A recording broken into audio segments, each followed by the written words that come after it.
Bonjour, nous vous parlerons des impacts des changements climatiques sur la Grande Barrière de Corail. Nous débuterons avec une introduction et par la suite nous aborderons les principaux impacts des changements climatiques sur la Grande Barrière de Corail, la part contributive et la répartition de ces impacts sur celle-ci, les enjeux occasionnés par ces impacts, les solutions déjà appliquées et celles envisagées, et nous terminerons par une conclusion. Tout d'abord, la Grande Barrière de Corail s'étend le long de la côte nord-est de l'Australie sur une distance de 2000 km. Il s'agit de la plus grande structure vivante de notre planète.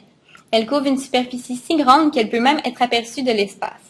En 1981, la Grande Barrière de Corail fut classée au patrimoine mondial de l'UNESCO.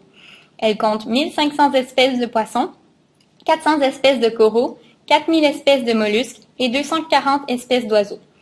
Aujourd'hui, malheureusement, ce bijou mondial est menacé par les changements climatiques. Depuis 1985, la Grande Barrière de Corail a perdu 50% de sa superficie.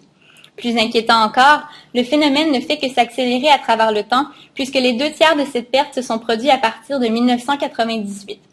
Malgré ces sombres données, il est toutefois important de mettre en perspective que la Grande Barrière est le récif corallien le moins menacé au monde. Cela s'explique du fait qu'elle bénéficie d'une plus grande protection légale que d'autres récifs et qu'une partie de la barrière se trouve loin des côtes. Même si les comparaisons sont rassurantes, il n'en demeure pas moins que cette dégradation de la Grande Barrière est alarmante.